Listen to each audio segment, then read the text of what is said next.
Everyone. I just wanted to do a little video about what I've been up to the last couple of days. I'm still not quite used to these kind of face on me talking lots videos, but it's an important subject and I thought I should do a little video about it. Last couple of days I've done a suicide intervention training course with York Mind, and it's been uh, a heavy couple of days, but a really valuable experience. I've really enjoyed it, and it hasn't made me into some kind of expert or guru.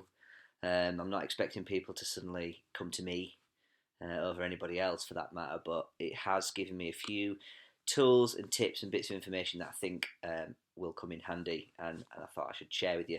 So, um, first of all, some statistics which are obviously hard to measure in that subject for obvious reasons. But um, in 2018, 6,500 people in the UK took their own lives. Um, it's two-thirds of those people were men. You're three times more likely to take your own life if you're male. Um, it's still the leading cause of death in the UK for males between the ages of 20 and 49. Um, it's a huge issue that we still don't talk about a great deal. And I know we're doing better at it, but we've all got our own experiences of it, whether that be knowing somebody who's chosen to take their own life, or knowing somebody who's been bereaved by somebody else who's done that, or even just seeing it on social media. People like Chester Bennington, Caroline Flack, people in the public eye whose suicides will have a ripple effect and a knock-on effect on people who engage with the media in that way. So yeah, we all have our own experience, and I suppose it's then um, talking about it and understanding it a little bit more. So the training was mostly common sense, really. It was kind of how to recognise the signs, how to make sure that we don't trivialise or ignore them, or try to divert attention away from them, but face it head on.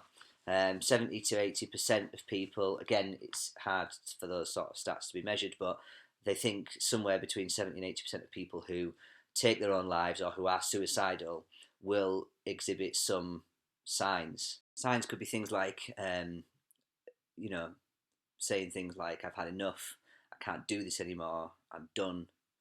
Um, Stuff that may be said by somebody who's just absolutely stressed and at the end of their tether that day, and means I'm done here, I'm done for now, doesn't mean something final, but it might, and so there's no harm in asking.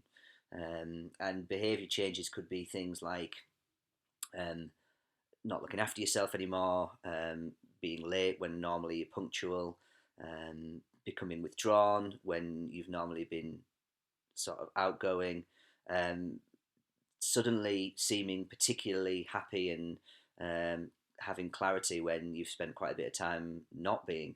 Uh, there's all sorts of things, but gut instinct is usually, it's something that we've all got, and we can all sense when something's not quite right. So as other fellow humans, we can be there to try and spot those signs and engage with them as best we can.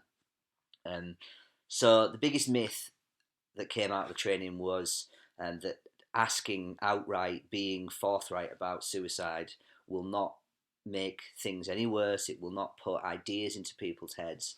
It's If anything, it will validate and give the right amount of seriousness to that subject, to that person. And there's absolutely no evidence that you're going to put someone's an idea in someone's head by saying, "Are you thinking about suicide?"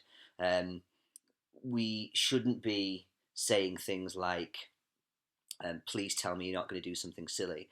I mean, for two reasons. First of all, "Please tell me you're not going to," frames the conversation how we want it to go, because we don't, subconsciously, we don't want to hear that somebody else is feeling like that.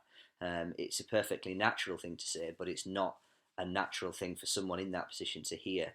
Um, please tell me you're not going to do something silly. Second of all, something silly trivializes something that's the biggest thing that this human being's probably ever going to go through. Um, it's not silly, it's hugely serious, but it's a natural thing to say. It's something that I've heard said before, it's something that I've seen said before on TV, it's something that feels natural to say because you want it to not be real. But there's other things too. Things like, what about your family? Think about your friends. You've got people who love you. All those things are very human things to say to somebody else who's suffering, and they're very true. The effect that suicide can have on family members is absolutely profound, and friends. But those people are probably in a desperate place where they feel that they're a burden on others, and so adding that extra level of guilt to that person is never going to be what they need at that time. And so it's about trying to be present and hear what they've got to say, and ask, and ask outright. Are you thinking about suicide? It's not a dirty word. It's a difficult word, and I think that part of this training is supposed to help us practice saying it, asking it, meaning it, being prepared for whatever answer comes without trying to be judgmental about what the answer is. So ask outright and be be there for the answer. You don't have to do anything. Listen to the person's story. It might be the first time that they've ever had a chance to actually explain what they're thinking. So not only is it giving that person that space to do that, validates them and gives them the opportunity to put it into their own words. And sometimes that in itself has its own power. Articulating the way that you feel can change it. It can put it out there, and it can give you an opportunity to interact with it in a different way than if it's just bouncing around in your head. And then yeah, from a suicide safety point of view, then it would be trying to connect that person to life. If they're giving out signs, if they're having conversations, if they're unsure, if there's things that are stopping them from having done it, then they haven't made their mind up yet. It's highly likely that there's a possibility that there's something for them to live for, and it's about trying to connect them with that and keep them safe, and pass them to someone who can help to take things forward for them. So yeah, it's been a pretty intense couple of days, but I just wanted to really make a pledge to use the sort of small influence I've got, the circles I've got inside and outside of my professional employment and my small business, and my friends and families, to just pledge that I'm here. Your life is of value to me, whether you're my best friend or somebody who I barely know or a complete stranger. That your life is of value. There are people out there who are dedicating time, training to try and be there so that you can talk to them. It is not a dirty word. Suicide is not something to be ashamed of or guilty.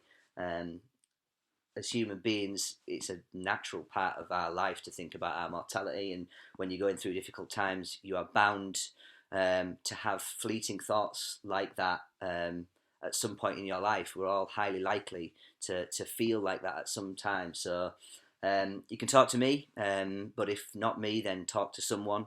York Mind, if you're in York, then York Mind is an amazing resource. They have a huge amount of support and things that you can do with them to try and improve your mental health and your situation. So yeah, talk about it, say it, and let's try and reduce the stigma between us. All right, thank you.